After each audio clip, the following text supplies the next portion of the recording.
Hi everyone, నేను doctor Vindhya, chief medical oncologist. ఇవాళ మనం మహిళల ఆరోగ్యం గురించి ఒక ఇంపార్టెంట్ అంశం గురించి మాట్లాడుకుందాం, అది breast cancer.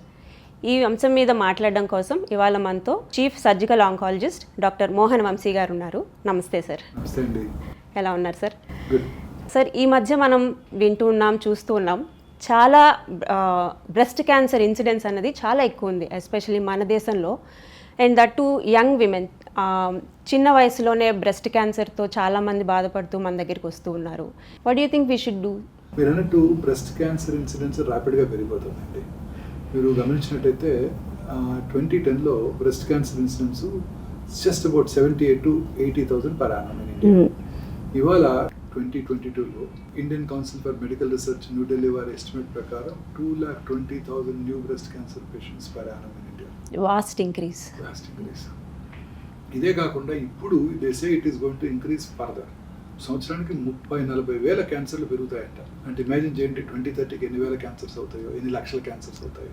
Most common cause of death in Indian women now is breast cancer. Especially మీరు అన్నట్టు చిన్న వయసులో ఎక్కువగా చూస్తాం. ప్రపంచంలో మిగతా దేశాల్లో అందరూ కూడా 50-60 సంవత్సరాల తర్వాత బ్రెస్ట్ క్యాన్సర్ బారిన పడుతున్నట్టయితే మన దేశంలో పెక్యులియర్ ట్రెండ్. హార్ట్ అటాక్స్ చిన్న వయసులోనే చూస్తున్నాము, బ్రెస్ట్ క్యాన్సర్ కూడా చిన్న వయసులోనే చూస్తున్నాం. మరి ఎందుకు ఇలా ఇన్సిడెన్స్ ఇంత పెరిగిపోతుందంటారు? ఇప్పుడు చాలామంది క్యాన్సర్ బారిన పడినప్పుడు హాస్పిటల్కి వాళ్ళు అటెన్షన్ కోసం వస్తున్నారు, ట్రీట్మెంట్ కోసం వస్తున్నారు. ఇంతకు ముందు కాలంలో ఇది ఉండేది కాదు. They couldn't afford. వాళ్ళు ఎకనామికల్గా తట్టుకోగలిగేవారు కాదు. ఇప్పుడు ఈ గవర్నమెంట్ స్కీమ్స్ వల్ల అన్నిటి వల్ల ప్రజలు హాస్పిటల్కి వస్తున్నారు. మోర్ అండ్ మోర్ క్యాన్సర్స్ని డయాగ్నోస్ చేస్తున్నాం. ఈ లైఫ్ స్టైల్ చేంజెస్ ఏదైతే ఈ ఫాస్ట్ పేస్డ్ లైఫ్ ఉందో, ఈ అర్బనైజేషన్ ఉందో, వీటి వల్ల కూడా రిస్క్ పెరుగుతోంది, ఇన్సిడెన్స్ పెరుగుతోంది అంటున్నారు. మీరు చూసిన మీ డే టు డే ప్రాక్టీస్లో ఎట్లా? Very true madam.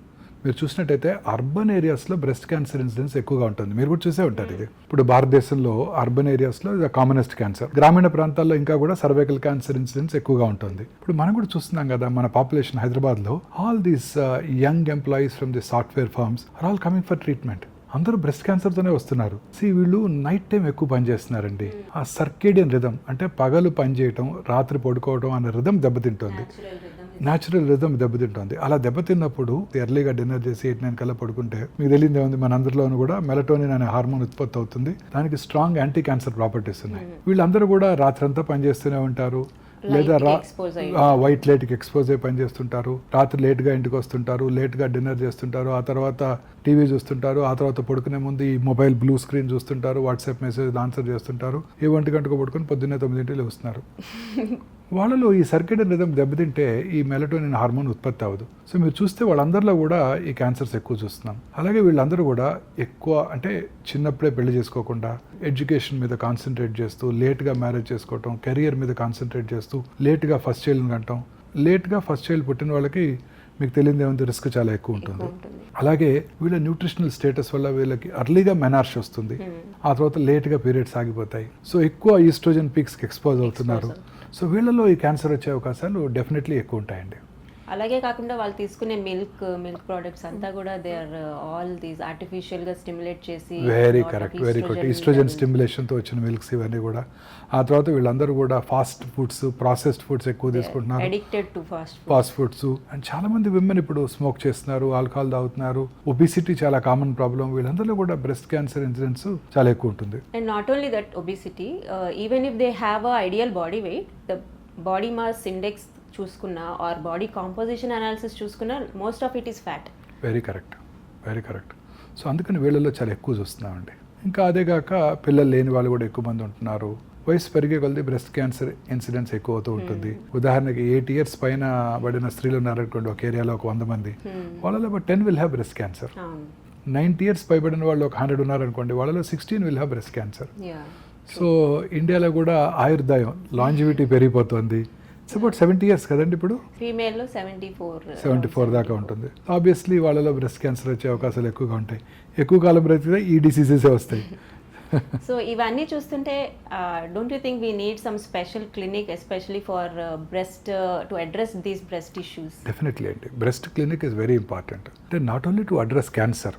ఉమెన్కి చాలా ప్రాబ్లమ్స్ ఉంటాయి. They feel shy to goes show it to a family physician. వారికి ఇష్టపడకపోవచ్చు. కోజీ అట్మాస్ఫియరు, అందరూ విమెనే ఉండేటట్టు, lady surgeon, lady surgical Lady oncologist, radiologist. Lady radiologist, technicians ladies ఉండటం, మ్యామోగ్రఫీ టెస్ట్ చేయడానికి లేడీస్ ఉండటం, కంఫర్ట్ లెవెల్స్ కంఫర్ట్ లెవెల్స్ ఎక్కువ ఉంటాయి. That will without help them inhibitions come వాళ్ళు forward. షేర్ చేసుకుంటారు. ఏమంటారు?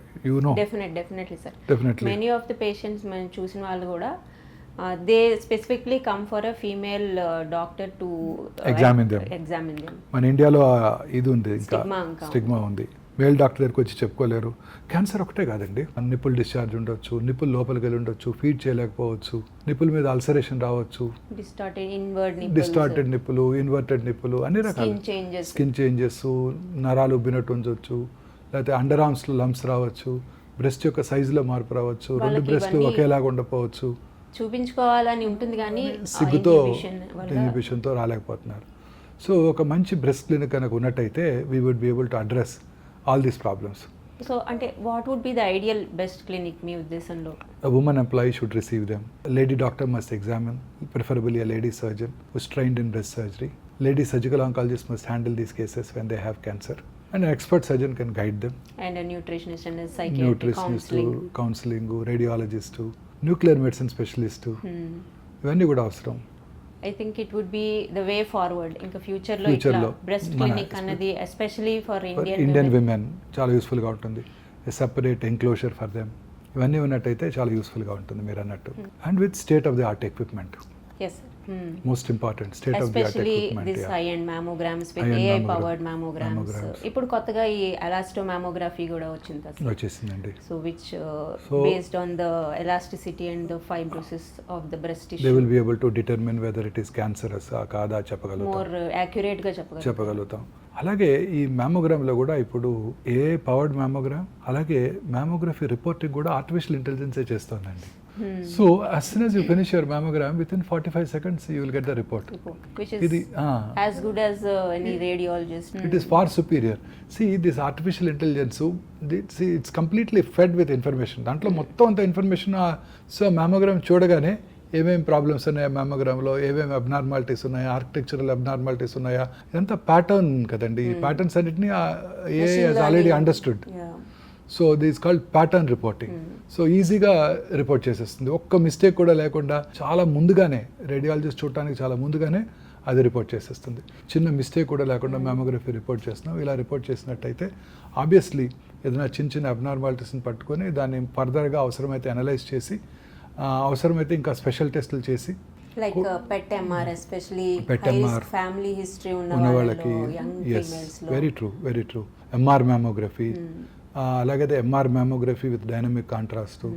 ఇంకా అన్నిటికన్నా బెస్ట్ ఇన్వెస్టిగేటివ్ టూల్ మీరు అన్నట్టు PET MR mammogram. PET MR Functional imaging కూడా along with తెలిసిపోతుంది. morphology. Yeah. ఇప్పుడు ఈ molecular breast imaging also is going to play major role. ఇప్పుడు కొత్తగా వచ్చిన సింటి మ్యామోగ్రఫీ. సింటి మ్యామోగ్రఫీతో we would be able to predict small lumps, స్పెసిఫిక్గా Likelihood. Accurate స్పెసిఫిసిటీతో falls negatives, false పాజిటివ్ని అవాయిడ్ చేయడానికి ఈ molecular breast imaging, scintimammography, PET MR mammography is going to play major role అండి. దీని ద్వారా ర్యాపిడ్ టెక్నాలజీ డెవలప్మెంట్ తో sir, how do you think would be the future of breast imaging and diagnosing at very early stage? Women అందరికీ కూడా ఈ awareness create చేసినట్టయితే, ఈ చాలా మందిలో అపోహలు కూడా ఉన్నాయండి. ఈ మ్యామోగ్రఫీ అనగానే భయపడిపోతారు. మ్యామోగ్రఫీ అనగానే కంప్రెస్ చేస్తారు, పెయిన్ఫుల్గా ఉంటుంది. ఏముండదు, కొత్త 3D మ్యామోగ్రఫీలో అసలు పెయినే ఉండదండి. ఆ తర్వాత వాళ్ళు కూడా టైమింగ్ కరెక్ట్గా పెట్టుకోవాలి. పీరియడ్స్ అయిపోయిన 1 వీక్ తర్వాత బ్రెస్ట్ సప్పలుగా ఉన్నప్పుడు, పెయిన్లెస్గా ఉన్నప్పుడు కనుక చేసుకున్నట్టయితే ఎటువంటి ఇల్ ఎఫెక్ట్స్ కూడా ఉండవు. And it is accurate even in women who have implants. Yes, MR mammography would be far better for them. Women with breast implants, women with previous scars, breast lumpectomy చేసుకున్న వాళ్ళు MR mammography యూస్ఫుల్గా ఉంటుంది. ఇంకొక important విషయం మీరు అనేది చాలా important. చాలా మందిలో ఈ రేడియేషన్ ఎక్స్పోజర్ ఎక్కువగా ఉంటుందని భయపడుతున్నారు.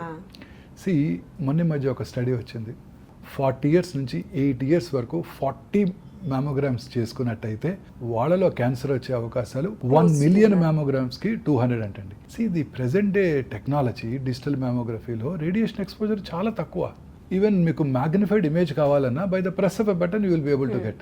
కంప్యూటర్ ఎయిడెడ్ డయాగ్నోసిస్ వచ్చేసింది, by the press of a button. We need not repeat it. We need no minimal recall. Radiation exposure high resolution mammogram చేయగలుగుతున్నాం మనం. తద్వారా అతి తక్కువ రేడియేషన్ ఎక్స్పోజర్తో మనం ఈ మ్యామోగ్రాఫ్ చేస్తున్నాం. One mammography is equal to our exposure to the normal environment sun exposure for 1 year. So ఇది పూర్తిగా అపోహేనండి. రేడియేషన్ ఎక్స్పోజర్ ఎక్కువగా ఉంటుంది. ప్రజెంట్ డే డిజిటల్ మ్యామోగ్రామ్లో రేడియేషన్ ఎక్స్పోజర్ చాలా తక్కువ. Close to nil. చెప్పాను కదా, క్యాన్సర్ వచ్చే అవకాశాలు ఎంత అండి, 1 million మ్యామోగ్రామ్స్ చేస్తే 42 నుంచి 40 years నుంచి 80 years వరకు అంటే 40 మ్యామోగ్రామ్ చేస్తే వాళ్ళలో వచ్చే 200 to 220 incidents, 220 increased cancer incidents. But పట్టుకునేవి ఏంటండి కొన్ని లక్షలు. And that too at a very early stage, stage 0లో కూడా పట్టుకొని 100% క్యూర్ ఛాన్సెస్ విత్ మినిమల్ ట్రీట్మెంట్తో ఉంటుంది. సో ఇది పూర్తిగా అపోహ మాత్రమే. మనం డిస్పెల్ చేయాలి మిత్స్ అన్నిటిని కూడాను. డెఫినెట్గా mammography is a very very useful tool. అవసరం ఉన్న వాళ్ళకి MR mammography, PET MR mammography, molecular breast imaging, scintimammography, thermomammography. Especially rural ఏరియాస్లో క్యాంప్స్ చేసేటప్పుడు cancer screenings camps portable devices ఏదైనా ఉంటే it is more useful like thermomammography is very useful. Any doubtful lesions we can call them, మనకి hospital call కమ్యూనిటీలో screening కోసం చాలా యూస్ఫుల్గా ఉంటుందండి. సో వన్స్ ఈ మ్యామోగ్రఫీలో ఏదైనా డౌట్ఫుల్గా ఒక లంప్ కానీ లీషన్ కానీ దొరికితే దానికి ఫస్ట్ బయాప్సీ అన్నది రికమెండ్ చేస్తాం. కానీ చాలా మంది అసలు బయాప్సీ చేస్తే ఈ క్యాన్సర్ అన్నది ఇంకా స్ప్రెడ్ అవుతుందన్న ఒక అపోహలో ఉంది. చాలా మందిలో ఈ అపోహ ఉంది. You are absolutely correct. చాలా మంది ఇప్పటికీ నన్ను అడుగుతుంటారు. కొంతమంది డాక్టర్స్ కూడా అడుగుతున్నారు, అదేంటి నీడిల్ పెట్టి గుచ్చుతారా, తేనె తుట్టని కదిలిస్తే కదిలినట్టు పాకిపోతుందంట కదా, నాకు మొత్తం గడ్డే తీసేయండి అని అడుగుతుంటారు. It's absolutely it's a misconception, it's a myth. మనం వీటిని ఖచ్చితంగా డీబంక్ చేయాలి. మ్యామోగ్రఫీ డైరెక్టెడ్ బయాప్సీ లేదా అల్ట్రాసౌండ్ డైరెక్టెడ్ బయాప్సీ ద్వారా క్యాన్సర్ అప్స్టేజ్ అయ్యే అవకాశమే లేదు. క్యాన్సర్ని డయాగ్నోస్ చేయాలంటే ఈ బయాప్సీ తప్పనిసరి. క్యాన్సర్ డయాగ్నోసిసే కాకుండా ఆ క్యాన్సర్లో estrogen, progesterone, HER2 new receptors ఉన్నాయా, ఆ క్యాన్సర్ యొక్క ప్రాలిఫరేటివ్ ఇండెక్స్ ఎంత ఉంది, వీటిని తెలుసుకోవడానికి బయాప్సీ తప్పనిసరి. బయాప్సీ ద్వారా అప్స్టేజ్ అయ్యే అవకాశమే లేదు. కొత్తగా vacuum assisted breast biopsy systems అందుబాటులోకి వచ్చాయి. వీటి ద్వారా చాలా ఈజీగా జస్ట్ విత్ 1 poke మనం 3-4 కోర్స్ తీసుకోవడానికి అవకాశం ఏర్పడింది. Absolutely painless. లోకల్ ఎనస్థీషియాలో చేస్తాం, చాలా క్విక్గా అయిపోతుంది. స్క్రీనింగ్ అన్నది ఎవరు చేసుకోవాలి? Who are the right people to get screened? Every urban women should get screened. ఎందుకంటే అర్బన్ ఏరియాలో ఈ క్యాన్సర్ ఇన్సిడెన్స్ చాలా ఎక్కువగా ఉంటుందండి. ఇదే కాకుండా ఆల్ దోస్ ఉమెన్, అర్లీగా మెనార్స్ వచ్చిన వాళ్ళు, లేట్గా మెనోపాజ్ ఉన్నవాళ్ళు, లేట్గా ఫస్ట్ చైల్డ్ పుట్టిన వాళ్ళు, పిల్లలు లేని వాళ్ళు, వీళ్ళందరూ కూడా తప్పనిసరిగా స్క్రీనింగ్ చేయించుకోవాలి. అలాగే family history of breast cancer, especially first degree relatives అంటే తల్లిగారికి కానీ, సోదరికి కానీ, తండ్రి గారికి కానీ, సోదరుడికి కానీ ఉన్నట్టయితే ఖచ్చితంగా వాళ్ళంతా కూడా రెగ్యులర్గా స్క్రీనింగ్ చేసుకోవాలి. చిన్న వయసులోనే breast cancer especially or ovarian cancer in the family ఉన్నట్టయితే, ఎర్లీగా ఉన్నట్టయితే ఖచ్చితంగా చేసుకోవాలి. చిన్నప్పుడే ఈ క్యాన్సర్ డయాగ్నోస్ చేసినప్పుడు జెనెటిక్ టెస్టింగ్ కూడా చేయించుకోవాలండి. మన పేషెంట్స్ అందరూ మీరు చూస్తున్నారు కదా, చాలా మంది చేయించుకుంటే చాలా మంది పాజిటివ్ వస్తుంది. BRCA1, BRCA2 కాకుండా ఇప్పుడు అరౌండ్ 30-40 జీన్స్ కూడా they are known to cause these hereditary cancer. So వాటిని కూడా టెస్ట్ చేసుకోవడమే బెటర్ అని నా అభిప్రాయం. హెరిడిటరీ క్యాన్సర్ ప్యానెల్ రూపంగా చేసుకుంటే అదర్ రేర్ మ్యూటేషన్స్ కూడా How much does it cost అండి hereditary cancer gene profiling? Anywhere between 22,000 to 28,000 అయిపోతుంది sir. And turn around time అంటే రిపోర్ట్ కూడా మనకి విదిన్ 5 days to 7 days వచ్చేస్తుంది. Very nice. అండ్ దాన్ని బట్టి కూడా టైప్ ఆఫ్ సర్జరీ డిసైడ్ అవుతుంది. అదర్ ప్రొఫిలాక్టిక్ సర్జరీస్ ఏమైనా అవసరం ఉన్నాయా? మీ పేషెంట్ పాపులేషన్లో ఎంతమంది ఇది పాజిటివ్గా నోట్ చూసారు మీరు? సో ఒక 100 మంది బ్రెస్ట్ క్యాన్సర్ పేషెంట్స్ వస్తే అందులో అరౌండ్ 10% to 15% మనకి ఈ BRCA మ్యూటేషన్ పాజిటివ్ వాళ్ళు ఉంటారు. ఎస్పెషలీ ట్రిపుల్-నెగిటివ్ బ్రెస్ట్ క్యాన్సర్స్ ఉన్న వాళ్ళలో ఇది మనం ఇండియాలో ప్రత్యేకంగా చూస్తే 25% ట్రిపుల్-నెగిటివ్ బ్రెస్ట్ క్యాన్సర్స్లో ఈ BRCA మ్యూటేషన్ పాజిటివ్ చూస్తున్నాం. మీరు ప్రతి ఓవేరియన్ క్యాన్సర్ పేషెంట్ కూడా చేస్తుంటారు కదా? సో ఓవేరియన్ క్యాన్సర్లో ప్రత్యేకంగా HRD అని ఒక టెస్ట్ కూడా చేస్తాం, homologous recombination deficiency testing. So ఇది పాజిటివ్ ఉంటే వీళ్ళలో special targeted therapy drugs like PARP inhibitors ఇవి వాడితే మనకి జబ్బు తిరిగి వచ్చే రిస్క్ అనేది ఇంకా తగ్గించుకోవచ్చు. సో ఈ HRD కనుక పాజిటివ్ ఉన్నట్టయితే వాళ్ళకి BRCA కూడా పాజిటివ్ ఉండే అవకాశాలు ఎక్కువ ఉంటాయి. 50% వాళ్ళకి BRCA కూడా ఉండే అవకాశం ఎక్కువ ఉంటుంది. సో రొటీన్గా మీ ఓవేరియన్ క్యాన్సర్ పేషెంట్స్ అందరికీ ఈ టెస్ట్ చేస్తున్నారు Definitely ఇప్పుడు చేస్తాం. అందరికీ కూడా Recommended గా. ఇర్రెస్పెక్టివ్ ఆఫ్ ద ఏజ్ చేస్తున్నారు. Age yeah. సో ఈ BRCA1 BRCA2 వాళ్ళకి పాజిటివ్ వచ్చాక వాళ్ళ పిల్లలందరికీ కూడా చేస్తున్నారా? వాళ్ళ పిల్లలకి వాళ్ళ అక్క చెల్లెలకి అన్నదమ్ములకి అందరికీ చేస్తారు. అందరికీ కూడా చేస్తాం. మెన్లో కూడా వీళ్ళలో క్యాన్సర్ వచ్చే అవకాశాలు ఎక్కువ ఉంటాయి కదండి. ఎస్పెషలీ BRCA2 మ్యూటేషన్ ఉన్న వాళ్ళలో male breast cancers, prostate cancer, pancreatic cancer, skin cancers వచ్చే రిస్క్ జనరల్ పాపులేషన్ కంటే చాలా రెట్లు ఎక్కువ, 4-5 టైమ్స్ హై రిస్క్ ఉంటుంది. సో మేల్స్కి కూడా చెక్ చేసుకోవాలి, ఈ ఎవరికైతే హెరిడిటరీ మ్యూటేషన్స్ ఉన్నాయి ఉన్న వాళ్ళ దగ్గర మేల్ కూడా చేసుకోవాలి. చెక్ చేసుకోవాలి. ఇంకా నేను చూసింది ఏంటంటే ఈ ఒబీస్ ఉమెన్లోను, స్మోకింగ్ చేసే ఆల్కహాల్ తాగే ఉమెన్లోను, నైట్ టైం షిఫ్ట్స్లో పనిచేసే స్త్రీల్లోను, వీళ్ళందరిలో కూడా ఈ క్యాన్సర్ ఎక్కువగా చూస్తున్నాం. అలాగే డయాబెటిక్స్, హైపర్ టెన్సివ్ విమెన్లో కూడా ఈ క్యాన్సర్స్ ఎక్కువగా చూస్తున్నాం. స్ట్రెస్ ఎంత పే చేస్తుంది అంటారు sir part, because that is very least talked about subject. No, I strongly believe అండి, stress is the most important cause for all ailments. All ailments, corona కానివ్వండి, cancer కానివ్వండి, కర్నరీ ఆర్టరీ డిసీజ్ కానివ్వండి, cerebrovascular accident కానివ్వండి, అన్ని రకాల జబ్బులు కూడా మూల కారణం స్ట్రెస్, మానసిక ఆందోళన. మానసికంగా పీస్ఫుల్గా ఉన్నట్టయితే ఏ జబ్బు రాదు. సో నేను ఫస్ట్ నాకు పేషెంట్ చూడగానే పేషెంట్ బయట కూర్చోబెట్టే మాట్లాడతాను. ఏమని వాళ్ళకి చెప్తాను, చివరి స్టేజ్ క్యాన్సర్లో ఉన్న వాళ్ళకు కూడా మీ అబ్బాయి అమెరికా నుంచి మెడిసిన్ తెప్పించారు అని చెప్పి ఒక డ్రాప్ తులసి తీర్థం నోట్లో పోసినా చాలా కాలం బతికేస్తారు. మామూలుగా ఉన్న వాళ్ళకు కూడా మీకు క్యాన్సర్ ఉంది అని చెప్పగానే వాళ్ళు డిప్రెషన్కి లోనై దిగులు పడిపోయి ఆ క్యాన్సర్ ఎక్కువగా పెరిగిపోతుంది. సో స్ట్రాంగ్గా నేను బిలీవ్ చేస్తున్నానండి నా పేషెంట్స్ అందరికీ. I do not prefer to tell them at all. Attenders చెప్తాను, ఉన్నట్టు వాళ్ళకి చెప్తాను, ఇది ప్రాబ్లం, ఇది స్టేజ్, ఈ ట్రీట్మెంట్ తీసుకోవాలి. పేషెంట్కి ప్రిఫరబుల్గా ఎర్లీ స్టేజ్ తగ్గిపోతుంది, 100% క్యూర్ అవుతుంది. హోప్. చాలామంది ఇల్లిటరేట్, ఇగ్నరెంట్ ఉమెన్, నాకు ట్రిపుల్ నెగిటివ్ ఉన్న వాళ్ళు కూడా ట్రీట్మెంట్ తీసుకొని వాళ్ళు కూడా హ్యాపీగా బతికేస్తున్నారు. 5-6 years lung mets, triple negative breast cancer ఈజీగా బతుకుతున్నారు. కోలన్ క్యాన్సర్ వాడు దేశ ఇమ్యూనోథెరపీ తీసుకున్నా 30 to 40 months బతుకుతున్నారు అంటున్నారు. నాకు 300 months బతుకురాళ్ళు మనకి చాలా మంది ఉన్నారు. విత్ లివర్ మెట్స్ మన పువర్ విలేజర్స్. వాళ్ళు తీసుకునే ఆహారం మంచి డైట్ తీసుకుంటారు, వాళ్ళు ప్రశాంతంగా ఉంటారు. They not bothered. తెలియదు వాళ్ళకి, ఏమి ఇబ్బంది లేదు, బాధ లేదు. చనిపోతే ఏమైపోతారు, పిల్లలు ఏమైపోతారన్న బాధలే లేవు. అసలు వాళ్ళకి చెప్పం కదా మనం. చాలా కాలం బతికేస్తున్నారండి ఖచ్చితంగా. ఇది I totally agree with you. మానసికంగా ఆందోళన లేకుండా ప్రశాంతంగా నిద్రపోయి సంతోషంగా ఉన్నట్టయితే ఏ క్యాన్సర్ రాదు, దేన్నైనా జయించవచ్చు. ఇంకొక 2 ఇంపార్టెంట్ థింగ్స్ ఏంటంటే అసూయ, రివెంజ్. ఈ 2 కూడా లేకున్నట్టయితే ఏ జబ్బు రాదండి. అసలు మన బాడీలో ఇప్పుడు సైంటిస్ట్ బిలీవ్ చేసేది కూడా ఇదే కదండి, కొన్ని తెలియని కారణాల వల్ల మన జెనెటిక్ ఫ్రేమ్వర్క్లో కొన్ని మ్యూటేషన్స్ అంటే మార్పులు వచ్చి ఇవి క్యాన్సర్లు రావడానికి దారితీస్తున్నాయి. సైంటిస్టులు బిలీవ్ చేసేది ఏంటంటే ఈ మ్యుటేషన్స్ ఖచ్చితంగా మన బాడీలో అందరికీ వస్తూనే ఉంటాయి. మన ఇమ్యూన్ మెకానిజమ్స్ వాటిని నలిఫై చేస్తాయి, అరికడుతూ ఉంటాయి. మన ఇమ్యూన్ మెకానిజమ్స్ బాగున్నప్పుడు ఇవన్నీ చెక్లో ఉంటాయి, ఏ క్యాన్సర్ రాదు. ఇది ప్రజెంట్ హైపోథసిస్. ఇది ఖచ్చితంగా మన ఇమ్యూనిటీ బాగుండాలంటే మనం సంతోషంగా ఉండాలి, హ్యాపీగా నిద్రపోవాలి, ఒత్తిడి ఉండకూడదు, ఎవరి మీద పగ సాధించాలనే కోరికలు ఉండకూడదు, అసూయ ఉండకూడదు. ఇవి లేకపోతే మనం హ్యాపీగా ఉన్నట్టే, ఏ జబ్బులు రావు మనకి. ఫిలాసాఫికల్ బెండ్ ఆఫ్ మైండ్ లో ఉన్నట్టయితే ఏ జబ్బులు రావు, హ్యాపీగా ఉన్నట్టయితే. సో వాడి కారు ఉంది, మన కారు లేదు, ఇలా కాకుండా వాళ్ళ అబ్బాయికి MBBS సీట్ వచ్చింది, మన అబ్బాయికి రాలేదు, హ్యాపీగా ఉంటున్నట్టయితే చక్కగా ఏ జబ్బులు రావు. నా పేషెంట్స్ అందరికీ ఈ కౌన్సిలింగ్ తప్పనిసరి అండి. సో ఐ స్ట్రాంగ్లీ బిలీవ్ నా పేషెంట్స్ అందరికీ, ఎస్పెషల్లీ చదువుకునే వాళ్ళకి ముందుగా నేను చెప్పను. అసలు వాళ్ళు ఖచ్చితంగా చెప్పండి అని వాళ్ళు గట్టిగా అడిగితే తప్ప నేను చెప్పను. సో ఇప్పుడు మనము స్క్రీనింగ్ తెలుసుకున్నాం, ఎవరికి చేయాలో తెలుసుకున్నాం, ట్రీట్మెంట్స్కి వస్తే anything new in breast surgery? Definitely అండి. ఎర్లీ బ్రెస్ట్ క్యాన్సర్లో ఆపోజిట్ బ్రెస్ట్ ఏ సైజులో ఉందో, ఏ షేప్లో ఉందో అదే షేప్ కనుక ఈ పక్కన కూడా ఇవ్వగలిగినట్టయితే దాన్నే ఆంకోప్లాస్టిక్ బ్రెస్ట్ సర్జరీ అంటారు. అంటే combining the principles of plastic surgery at the same time oncological principles మనం కాంప్రమైజ్ అవ్వకూడదు. అంటే దూరంగా తీయాల్సి ఉంటుంది. తర్వాత వాల్యూమ్ డిస్ప్లేస్మెంట్, వాల్యూమ్ రిప్లేస్మెంట్ అంటారు.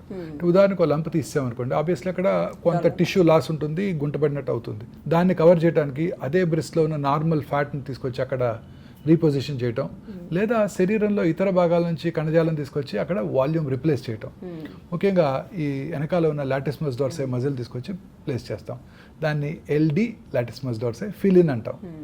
ఒకసారి బ్రెస్ట్ కనుక తీయవలసి వచ్చినట్టయితే ఇతరత్ర కారణాల వల్ల బ్రెస్ట్ని అదే టైంలో రీకన్స్ట్రక్ట్ చేసుకోవచ్చు. లాటిస్మస్ డోర్సై ఫ్లాపు విత్ ఇంప్లాంట్, లేకపోతే రెక్టస్ అబ్డామినస్ మయోకుటెనస్ ఫ్లాపు మా కాస్మెటిక్ సర్జన్ అదే సిట్టింగ్లో చేసేస్తారు. అలాగే ఫ్యాట్ గ్రాఫ్టింగ్ కూడా చేస్తున్నారు ఈ మధ్యకాలంలో. సో తద్వారా ఆపోజిట్ బ్రెస్ట్ యొక్క సైజు షేప్ ఎలా ఉందో అదే మ్యాచ్ అయ్యేటట్టు సిమెట్రికల్గా ఇది పొజిషన్ చేయడం జరుగుతూ ఉంటుంది. అలాగే BRCA1 BRCA2 పాజిటివ్ ఉన్న వాళ్ళలో nipple sparing surgery, skin sparing mastectomy Angelina Jolie చేయించుకున్నారు 2011లో. Skin sparing mastectomy with implant కనుక చేసుకున్నట్టయితే గుడ్ కాస్మెటిక్ రిజల్ట్ ఇవ్వడానికి అవకాశం ఉంటుంది. అలాగే చంకులో లింఫ్ గ్లాండ్స్ తీసినప్పుడు లింఫెడిమా వచ్చే అవకాశాలు ఉంటాయి. సో లింఫ్ గ్లాండ్స్ ఇన్వాల్వ్ అయ్యాయా లేవా తెలుసుకోవడానికి సెంటనల్ నోడ్ బయాప్సీ చేస్తున్నాం. తద్వారా ముందుగానే లింఫ్ నోడ్స్ ఇన్వాల్వ్ అయినట్టయితేనే, ఆ లింఫ్ నోడ్లో క్యాన్సర్ ఉన్నట్టయితేనే మనం యాక్సిలరీ క్లియరెన్స్ చేస్తున్నాం. ఈ రేడియేషన్ ఇచ్చినప్పుడు కూడా బ్రెస్ట్ యొక్క టెక్స్చర్లోను స్కిన్ చేంజెస్, స్కిన్ కలరు మారడానికి అవకాశం ఉంటుంది. వాటిని అవాయిడ్ చేయడానికి accelerated partial breast irradiation APBA కూడా ఇవ్వడం జరుగుతుంది. ముఖ్యంగా సైబర్ నైఫ్ దీనికి చాలా యూస్ఫుల్గా ఉండబోతోంది. ఎస్పెషల్లీ 5 ఫ్రాక్షన్స్లోనే చేయగలుగుతున్నాం, విత్ ఇన్ వీక్ చేయగలుగుతున్నాం. రేడియేషన్ తీసుకొని వాళ్ళు ఆఫీస్కి వెళ్ళిపోతారు, ఈవినింగ్ వచ్చి మళ్ళీ రేడియేషన్ కూడా తీసుకుంటారు. అలాగే మ్యామోసైట్ ఇంప్లాంట్ కూడా చేస్తున్నాం. తద్వారా అతి తక్కువ రేడియేషన్ ఎక్స్పోజర్తోనే APBA చేయడానికి అవకాశం ఏర్పడింది. ఇక కీమోథెరపీలో కూడా అనేక రకాలైన న్యూయర్ చేంజెస్ వచ్చాయి. కీమోథెరపీ హెస్ బికమ్ అవుట్డేటెడ్ ఇప్పుడు based on subtype of breast cancer. మనకి targeted therapies, dual HER2 targeted therapies, ఇప్పుడు కొత్తగా యాంటీబాడీ డ్రగ్ కాంజుగేట్స్ అని వచ్చాయి. సో ఈ టార్గెటెడ్ థెరపీకే కీమోథెరపీ మాలిక్యూల్స్ అటాచ్ అయ్యి వాళ్ళు అవి టార్గెటెడ్గా ఓన్లీ ట్యూమర్ సెల్ లోపలికి వెళ్ళి ఈ కీమోథెరపీని రిలీజ్ చేసి ఆ ట్యూమర్ సెల్ని మట్టుకే చంపే టెక్నాలజీతో వచ్చేసింది. బట్ ఇప్పుడు ఈ కీమోథెరపీ అనగానే ఈ హెయిర్ ఫాల్ అది చాలా ఎక్కువ ఉంటుంది కదండి. వాళ్ళని విమెన్లో ఇది చాలా సెన్సిటివ్ టాపిక్. డెఫినెట్గా many women especially young females ట్రీట్మెంట్కి ముందుకు రావడానికి కూడా భయపడతారు ఈ హెయిర్ ఫాల్ సైడ్ ఎఫెక్ట్ వల్ల. బట్ ఇప్పుడు మనకి స్కాల్ప్ కూలింగ్ టెక్నాలజీ చాలా ఈజీగా అందుబాటులో ఉంది. చాలా మంది మన పేషెంట్స్ అందరూ కూడా హ్యాపీగా ఉంటున్నారు. Scalp cooling almost more than 80% ఎఫెక్టివ్గా ఉంటుంది. హెయిర్ సేవ్ అవుతుంది. అండ్ విమెన్లో 70-80% హెయిర్ సేవ్ చేసినా అది కనిపించదు. బాగుంటుంది. తర్వాత ఇమ్యూనోథెరపీ కూడా చాలా ఎక్కువగా వాడుతున్నట్టున్నారు ఈ మధ్య. ఎస్పెషల్లీ ట్రిపుల్ నెగిటివ్ బ్రెస్ట్ క్యాన్సర్స్లో ఇమ్యూనోథెరపీ సర్జరీ ముందు కీమోతో పాటు ఇమ్యూనోథెరపీ ఇస్తే ఆల్మోస్ట్ కంప్లీట్ రెస్పాన్సెస్ వచ్చి సర్జికల్ స్పెసిమెన్లో ఏమీ వైబుల్ ట్యూమర్ అంటే లైవ్ క్యాన్సర్ సెల్స్ మిగలకుండా కూడా వచ్చిన అవకాశాలు మోర్ దెన్ 70% ఛాన్స్. వాళ్ళలో లాంజివిటీ కూడా వాళ్ళలో లైఫ్ స్పాన్ కూడా డెఫినెట్గా పెరుగుతుంది.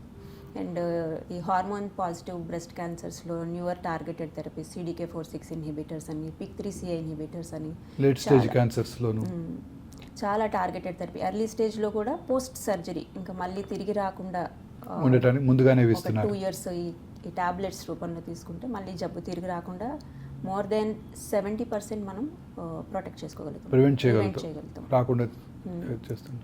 సో ఇవన్నీ కూడా మనకి ఇంపార్టెంటేనండి. ఇవన్నీ కూడా they increase the longevity and with longevity they require more follow up care and counselling విషయానికి వస్తే sir what do you think should be the right way forward? ఇవన్నీ కూడా కేర్ఫుల్గా అడ్రస్ చేయాలండి. వాళ్ళలో చాలా చిన్న అనుమానాలు ఉంటాయి. Good experience nutritionist diet is going to play a major role అండి క్యాన్సర్ తిరిగి రాకుండా. ఈ మధ్య చాలా క్లినికల్ ట్రయల్స్లోనూ తెలిసింది ఏంటంటే రెగ్యులర్గా ఎక్సర్సైజ్ కనుక చేసినట్టయితే especially breast cancer, colon cancer, prostate cancer, ovarian cancer తిరిగి వచ్చే అవకాశాలు బాగా తగ్గిపోతాయి. డైట్ కూడా కాన్సన్ట్రేట్ చేసినట్టయితే this itself going to play a major role cancer రాకుండా చేయడానికి. Ideal body weight, lots of greens, antioxidants, fresh fruits, vegetables. Yoga కూడా సార్, యోగా డెఫినెట్లీ. న్యూయార్క్ లో study they prove that including yoga even during chemotherapy increases the tolerance and reduces side effects of chemotherapy. So ఐడియల్గా ఈ breast క్లినిక్లో ఇవన్నీ కూడా ఉండాలండి. Yoga clinic, good nutritionist support, lady physiotherapist to guide them, good range of arm movements కోసం, exercise, అలాగే meditation చేయడానికి వాళ్ళకి హెల్ప్ చేయడం కోసం life style clinic, breast life style clinic ఇవన్నీ కూడాను ఈ ఏమన్నారు మెడిటేషన్ చేయడానికి వాళ్ళకి ఒక గురువు లాంటి వాళ్ళు ఉండటం, ఇవన్నీ కూడా చాలా యూస్ఫుల్గా ఉండబోతున్నాయి. ఇవన్నీ కూడా ఐడియల్గా బ్రెస్ట్ క్లినిక్లో ఉన్నట్టయితే పేషెంట్స్ అంతా ఒక జర్నీ అనమాట. డయాగ్నోసిస్, అలాగే రిస్క్ ఫ్యాక్టర్స్ ఏమైనా ఉంటే వారి ఫ్యామిలీ మెంబర్స్లో ఐడెంటిఫై చేయటం, family of history of breast cancer ఉన్నట్టయితే ఈ జెనెటిక్ స్క్రీనింగు, తర్వాత సింపుల్ టెస్ట్, మ్యామోగ్రఫీ, అలాగే ఆపోజిట్ బ్రెస్ట్లో క్యాన్సర్ అవటాన్ని ముందుగా పట్టుకోవడం, ఆ బ్రెస్ట్ క్యాన్సర్ వచ్చిన వాళ్ళు ఓవేరియన్ క్యాన్సర్, యూట్రైన్ క్యాన్సర్ వచ్చే అవకాశాలు ఎక్కువగా ఉంటాయి. ఎస్పెషల్లీ టెమాక్స్ఫిన్ తీసుకున్నట్టయితే వాళ్ళలో యూట్రైన్ క్యాన్సర్ వచ్చే అవకాశాలు ఎక్కువగా ఉంటాయి. సో వీటికి స్క్రీనింగ్ చేయటం, bone health, nutritional health, lymphedema clinic, ఇవన్నీ కూడా ఇంటిగ్రల్ పార్ట్గా ఉన్నట్టయితే ఈ వన్ స్టాప్ బ్రెస్ట్ క్లినిక్లో ఆల్ అండర్ వన్ రూఫ్. మీరే అన్నారు చాలామంది చిన్న వయసులో బ్రెస్ట్ క్యాన్సర్ వస్తుందని. మరి వాళ్ళు బ్రెస్ట్ క్యాన్సర్ నుంచి పూర్తిగా కోలుకున్నాక మళ్ళీ మ్యారేజ్ చేసుకోవడానికి, పిల్లలు పుట్టడానికి కూడా అవకాశం ఉంటుందండి? డెఫినెట్గా ఉంటుంది సార్. ఎస్పెషలీ ఇప్పుడు వచ్చే మన ట్రీట్మెంట్స్తో ఫర్టిలిటీ స్పేరింగ్ ట్రీట్మెంట్స్ అండ్ ఈ కీమోథెరపీస్ కానీ ఇవి కూడా ఫర్టిలిటీ స్పేర్ చేసి మళ్ళీ వాళ్ళకి ప్రెగ్నెన్సీ వచ్చే విధంగానే ప్లాన్ చేసుకోవచ్చు. అండ్ ఓవేరియన్ సప్రెషన్ ఇనిషియల్గా కీమోథెరపీ అప్పుడు ఇస్తే ఓవరీస్ని ప్రొటెక్ట్ చేసుకుని లేటర్ ఆన్ వన్స్ ఆ క్యాన్సర్ అంతా క్లియర్ అయిపోయాక they can plan for family, have lead a normal life. Very nice, very interesting. ఇవన్నీ కూడా మన బ్రెస్ట్ క్లినిక్లో పార్ట్గా ఉన్నట్టయితే obviously complete journey for that individual, all round 360-degree care ఉంటుంది వాళ్ళకి. తర్వాత క్యూర్ అయిన తర్వాత కూడా వీళ్ళందరికీ రెగ్యులర్గా follow up, opposite breast mammograms కూడా చాలా ఇంపార్టెంట్, వాళ్ళ ఫ్యామిలీ కౌన్సిలింగ్ కూడా చాలా ఇంపార్టెంట్. ఇవన్నీ కూడా మనం పూర్తిగా ఈ బ్రెస్ట్ క్లినిక్లోనే అరేంజ్ చేసినట్టయితే obviously it will be a complete journey for them. It will be like a one-stop breast clinic under one roof. Excellent ideas.